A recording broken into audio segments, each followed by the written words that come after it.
the machine uses historical data to make decisions. And historically, this country is marked with racism. And so as a result, AI learns to always assign Black Americans more severe sentences than anybody else. Of course, we don't become aware of this until the algorithm is already running wild in the world, ruining people's lives for quite some time.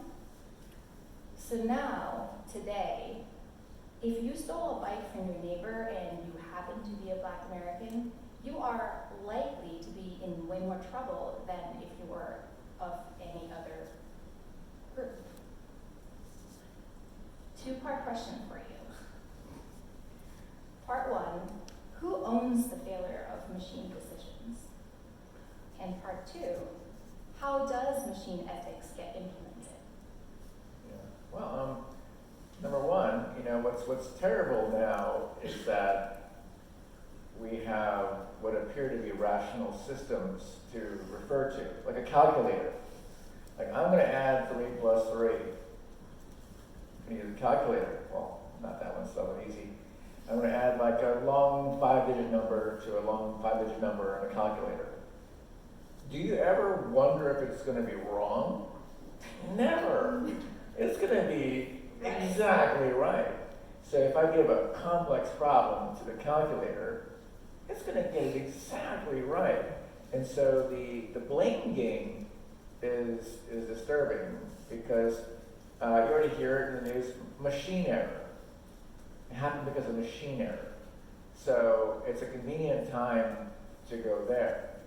What's nice is that as we begin to understand computation, especially AI, data-based AI, the ML stuff, you're like, oh, you mean this is just data, which isn't really fact, there's a lot of culture in there. It's us, like we're causing that problem. But the distance from there to that realization, from calculator to awareness, requires accepting the fact that this thing over here, computation, requires understanding. And that's what scares me the most, is that we'll just accept machine error as the problem, not accepting the fact that it was human error. Second thing is, I was thinking about wokeness.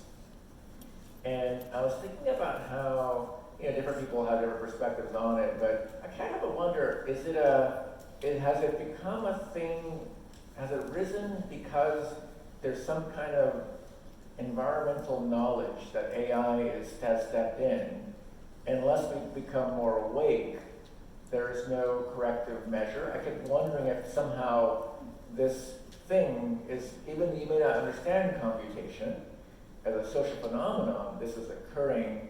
Is it the counterbalancing force? And then I think about how, because this wokeness is being often expressed through drones, telepresence, like Twitter or whatever, it's not really that awake.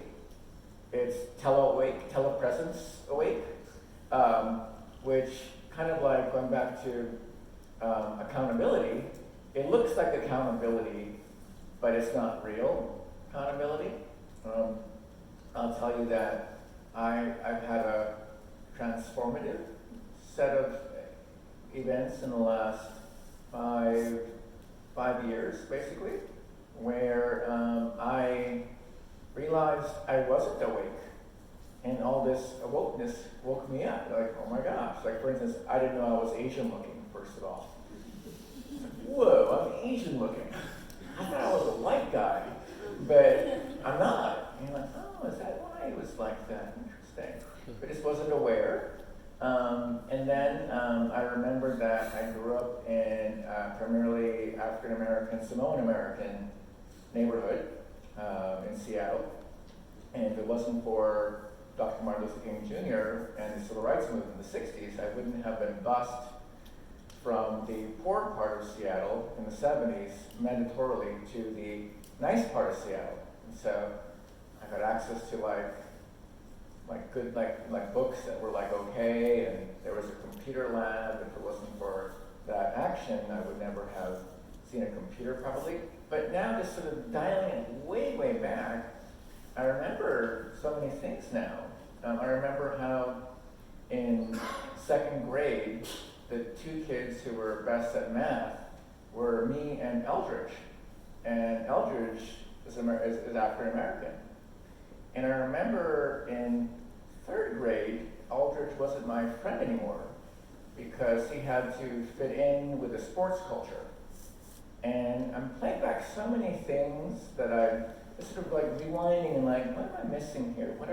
So the AI ethics problem is interesting and important, but this proximate to different kinds of people piece is probably even more important. I spent time in Detroit, working in different African American based neighborhoods, small businesses. I found it disturbing. I was driving down, not 8 Mile, there's another one of those mile streets. My friend Hodge Flemings, he's an entrepreneur who is working to move more small businesses online. We're driving, and Hodge says, you know, like Detroit is 93% African American. We're driving, and he points at a building and says, that building is owned by an African American family. And we're driving. I said, wait a second, Hodge, we've been driving forever. You mean just that one building over there? And so that kind of dissonance has to occur more near these long-standing issues. Otherwise, they'll never be translated into our algorithms or data. So that piece has to be felt. And in a place like this, you can't feel it as much, or you can't go back in time easily to see it and feel it. But unless that happens, we're not going to actively work to change these algorithms. So that's my concern. So as I talk about them like this, I walks into a place where I could say something terribly incorrect. I think about that a lot. I went to West Virginia, coal mining country, because I saw all these images on TV. This is during we have a new president, have you noticed? We have this whole stuff, and we're seeing it on TV, like, oh my gosh, they hate me. I gotta go check this out. So I went to coal mining country, and it was like, wow, this is how you live and see everything. Interesting, I get it. It isn't like what I'm reading online. It's real and different. Experiencing. Yeah, like within like half an hour, I'm super pro-Obama, and within half an hour, I was like, oh, that's why you're upset with what the previous administration did. And that's why you like what's happening now, because you feel that this will get you close to a job. And 8 coal mines shut down, and 1 coal mine just opened up. That feels like hope. So anyways, those moments of being proximate, you're like, what do I not know? You're acquiring experiences which builds empathy, and through empathy, being close to the helm of controlling these machines or dictating, creating guidance around these machines, if you have those empathies, if you have those perspectives, if you come from a different place, then you build a guardrail for inclusion in those computational.